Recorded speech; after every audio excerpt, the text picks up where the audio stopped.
Assalamualaikum warahmatullahi wabarakatuh. Nama saya Brian Anugrah Wardana dari kelas volume 47. Kali ini saya ingin membacakan cerita, yaitu cerita asal-usul Selat Bali. Suatu hari di Bali, hiduplah seorang Brahmana yang kuat bernama Sidimantra. Sang Hyang Widya atau Batara Guru menghadiahkan Brahmana harta dan seorang istri yang cantik. Setelah beberapa tahun menikah, Brahmana dan istrinya memiliki anak lelaki bernama Manikangkeran. Manikangkeran tumbuh menjadi pemuda yang tampan dan pandai. Namun, pemuda itu suka berjudi. Dia sering kalah saat berjudi dan dipaksa untuk menempatkan barang-barang orang tuanya sebagai taruhan. Pria muda itu juga tidak malu mengambil pinjaman. Karena tidak mampu membayar hutang dari kebiasaan berjudi, Manikangkeran meminta bantuan ayahnya. Sidimantra berpuasa dan berdoa memohon bantuan para dewa. Tiba-tiba, dia mendengar suara, "Sidimantra, ada harta yang dijaga oleh naga bernama Naga Besuki di kawah Gunung Agung. Pergi ke sana dan minta naga tersebut untuk memberikan sebagian dari harta karunnya." Sidimantra sampai di Gunung Agung dan mengatasi semua hambatan untuk perjalanannya. Setelah sampai di tepi kawah Gunung Agung, ia duduk bersila. Saat dia membunyikan bel, dia membaca mantra dan memanggil nama Naga Besuki. Setelah itu, naga itu keluar. Setelah mendengar kunjungan Sidimantra ke kawah, Naga Besuki menggeliat. Dari sisik-sisiknya keluar emas dan berlian.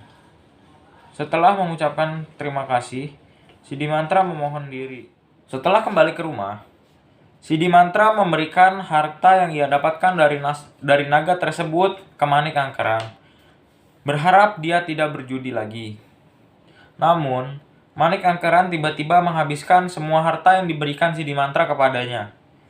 Tidak lama setelah itu, Manikangkeran kembali meminta bantuan ayahnya. Namun, Sidimantra kecewa dan menolak permintaan putranya. Manikangkeran tidak tinggal diam.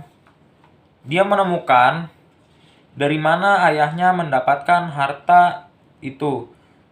Tidak lama kemudian, Manikangkeran tahu bahwa harta yang diperoleh oleh ayahnya itu berasal dari Gunung Agung.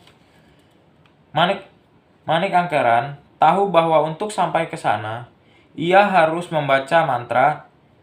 Namun, dia tidak pernah belajar tentang doa dan mantra.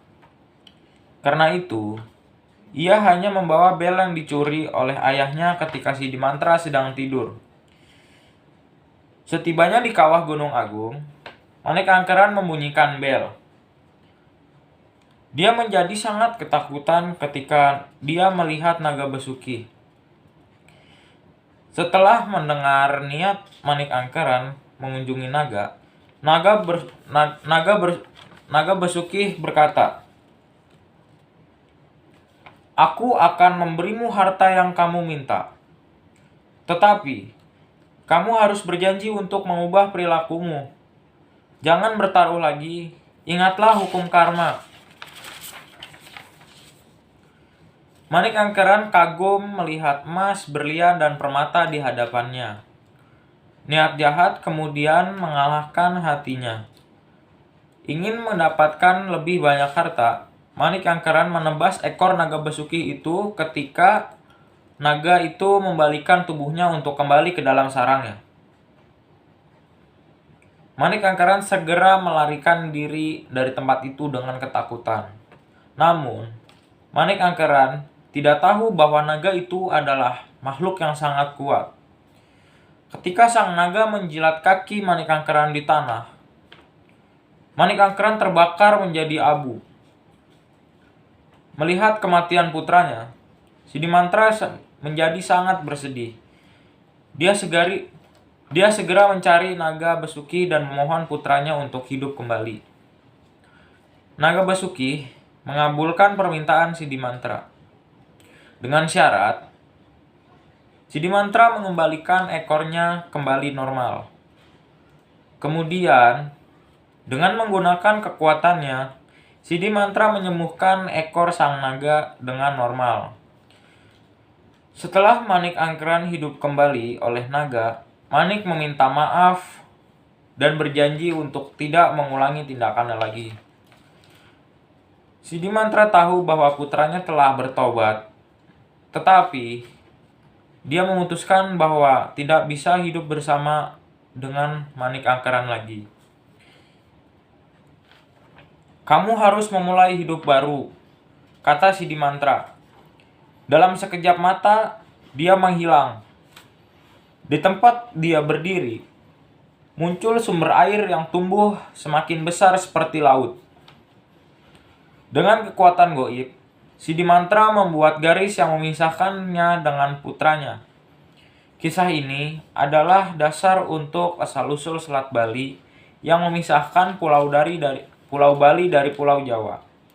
Sekian dari saya, kurang lebihnya mohon maaf. Wassalamualaikum warahmatullahi wabarakatuh.